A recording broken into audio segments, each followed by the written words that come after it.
Iniisip ng bawat imperyo na nakaimbento ito ng isang ganap na bagong pera. At pagkatapos sa huli, kailangang matutunan ng bawat imperyo na hindi nito kailanman ginawa. Dahil ang pera ay gumagana ayon sa sarili nitong mga patakaran. Malalim at mahigpit na mga patakaran na hindi pinapansin ng politika, mga pangako o optimismo. Ang mga patakarang ito ay hindi nakasulat sa mga konstitusyon ni hindi formal na itinuturo sa mga paaralan. Natuklasan, nakalimutan, at pagkatapos ay muling natuklasan sa loob ng mga siglo ng krisis.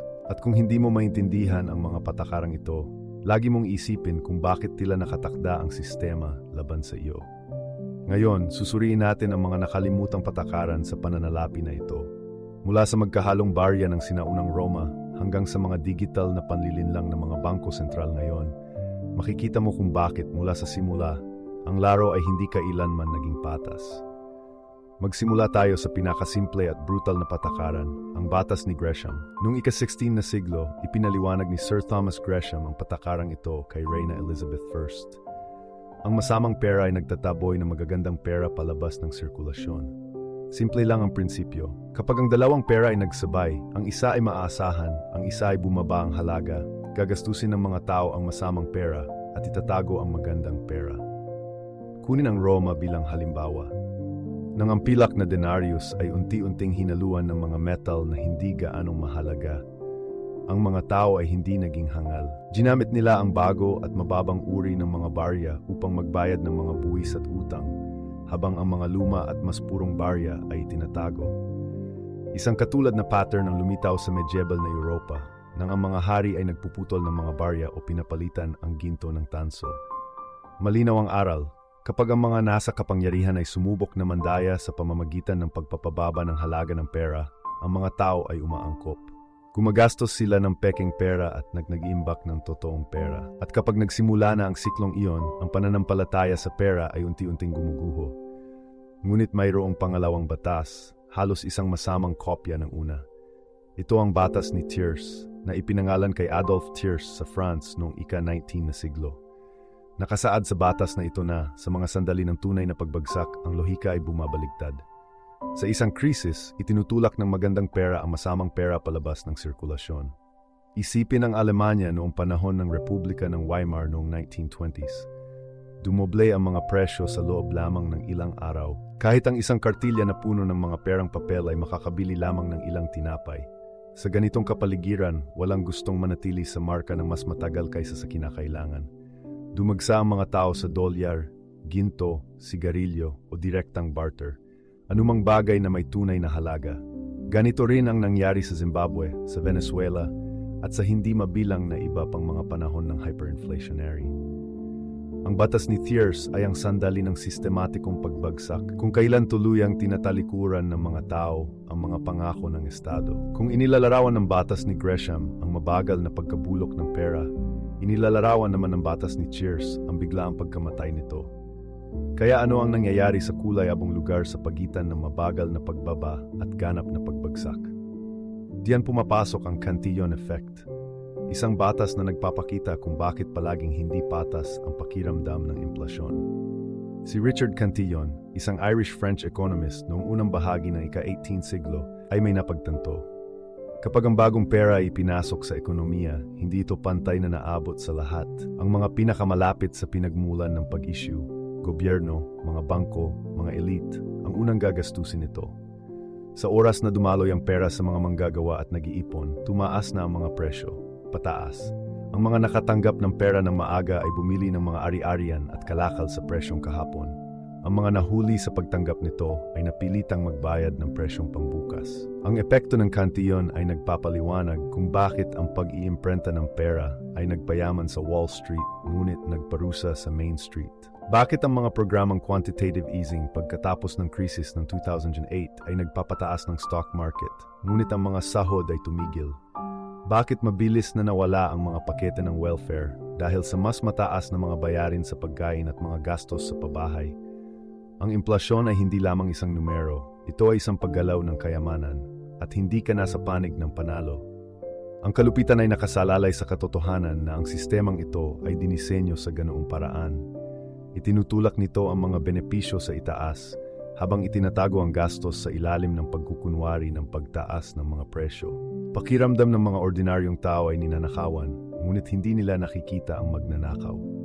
Ang epekto ng kantiyon ang pinagbabatayan na mekanismo ng modernong sistemang pinansyal, at ito ay gumagana na simula ng ilimbag ang mga unang barya. Ang mga mayayaman ay hindi lamang kumikita ng mas maraming pera, aktwal din nila itong natatanggap sa ibang paraan. Kung ang epekto ng kantiyon ay nagpapaliwanag kung bakit palaging dumadaloy pataas ang mga bagong pera, ang panunupil sa pananalapi ay nagpapaliwanag kung paano tinitiyak ng mga gobyerno na hindi ka makakalabas. Ang terminong ito ay lumitaw pagkatapos ng ikalawang digmaang pandaigdig, nang ang mga bansa ay naharap sa napakalaking bundok ng utang na walang madaling paraan upang mabayaran ito. Ang pagtataas ng buwis ay magdudulot ng rebellion. Ang default ay sisira sa kredibilidad. Kaya nakahanap sila ng isa pang paraan, ang pagkulong sa mga tao sa loob ng sistema at tahimik na pag-ubos ng kanilang mga ari-arian. Ang mekanismo ay gumagana tulad ng sumusunod. Artificial na pinapanatili ng sentral na bangko na mababa ang mga rate ng interes, kadalasang mas mababa kaysa sa inflasyon.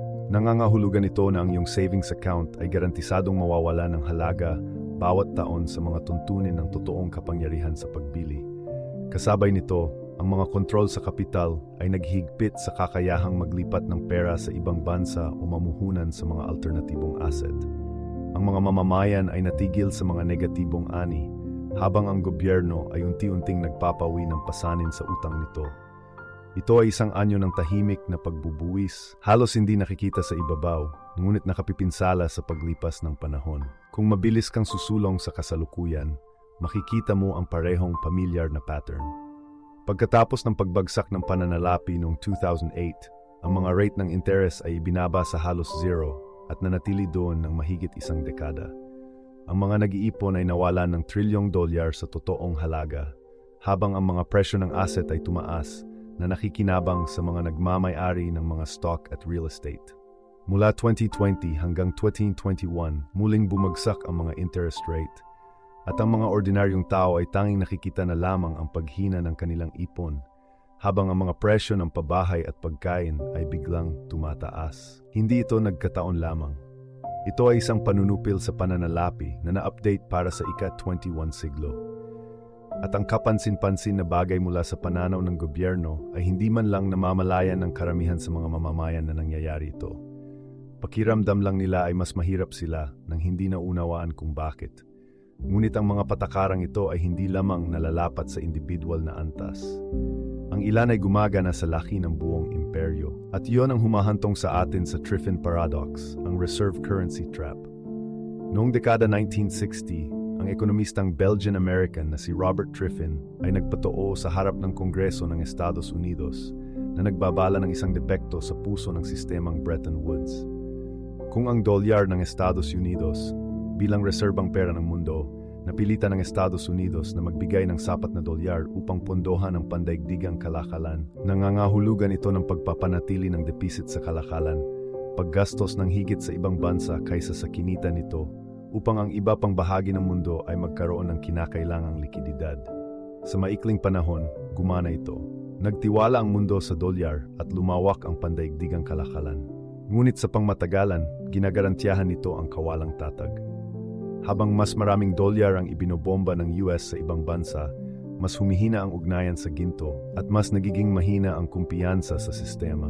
Natupad ang babala ni Triffin noong 1971 nang wakasan ni Richard Nixon ang gold standard at ginawang purong legal tender ang dolyar. Simula noon, patuloy na pinapanatili ng Estados Unidos ang isang depisit sa kalakalan na nag-export ng dolyar kapalit ng mga produktong ginawa sa ibang lugar.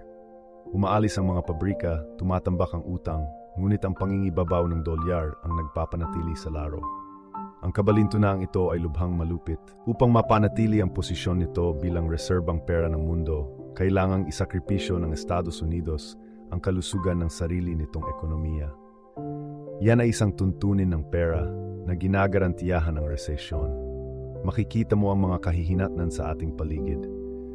Mas marami ang konsumo ng Amerika kaysa sa ani nito na pinupondohan ng walang humpay na pangungutang. Ang pangingibabaw ng dolyar ay sumusuporta sa Wall Street, ngunit binabalewala ang Main Street. At ngayon, lumilitaw ang mga humahamon.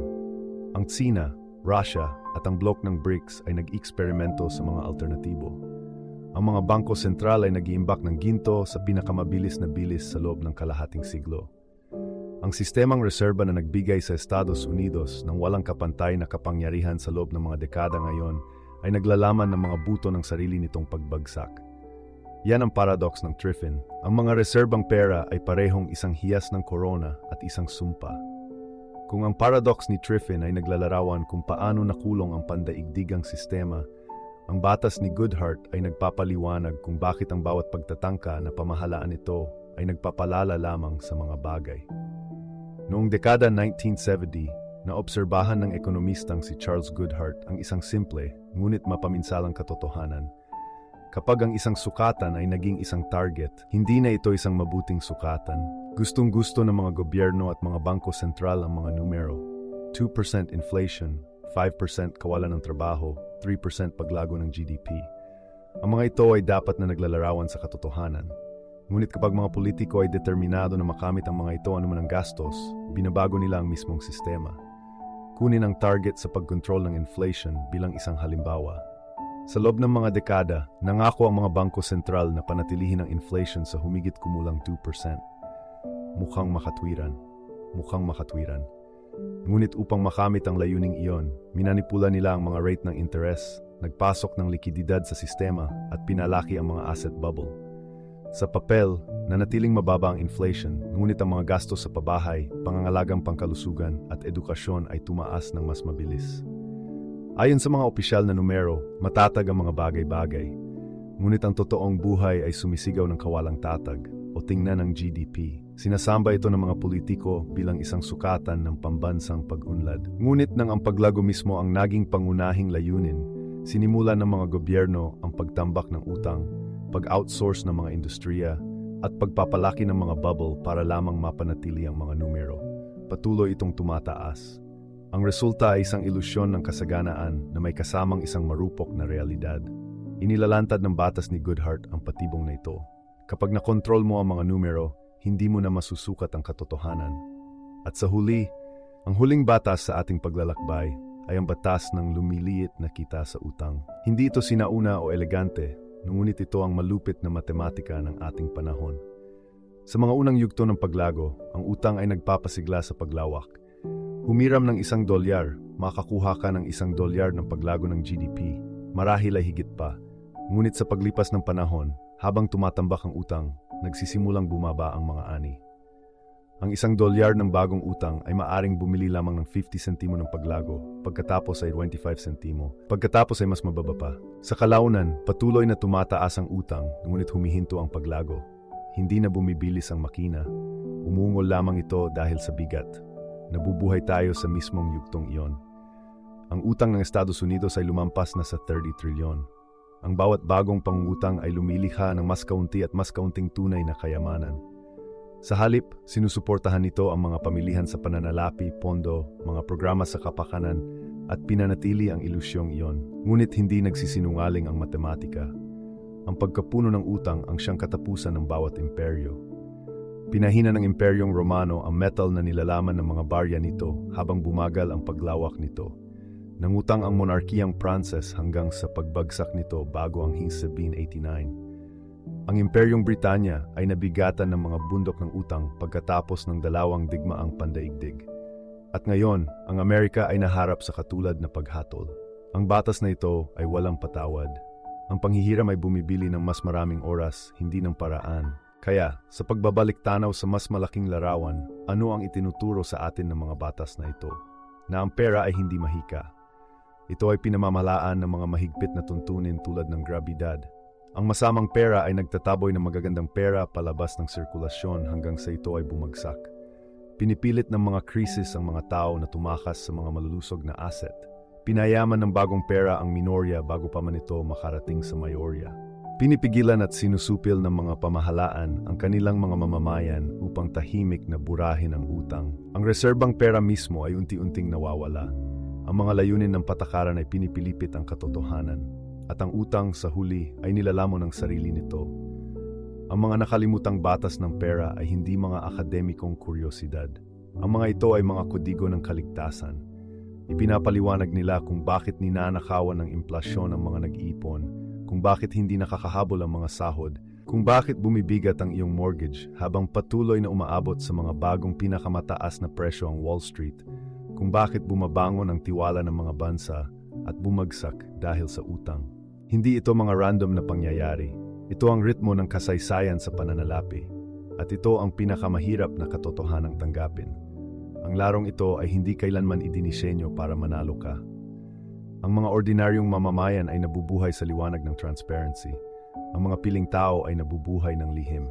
Ikaw ang naghahain ng iyong mga buwis. Sila ang naglilipat ng iyong mga ari-arian. Ikaw ang kumikita ng iyong suweldo. Sila ang unang tumatanggap nito. May hawak kang pera na bumababa ang halaga sa paglipas ng panahon. May hawak silang mga ari-arian na tumataas ang halaga. Ang sistema ay gumagana ayon sa sarili nitong mga patakaran, at kung hindi mo ito matututunan, magbakailanman kang maglalaro sa dilim. Hindi na ulit ang kasaysayan, ngunit ang pera ay sumusunod sa sarili nitong mga patakaran. At kung hindi mo ito naiintindihan, dinudurog ka rin nila. Kung bibigyan ka nito ng bagong pananaw, pindutin ang follow. May mga sagot ang kasaysayan. Ipakita ko sa iyo kung saan hahanapin.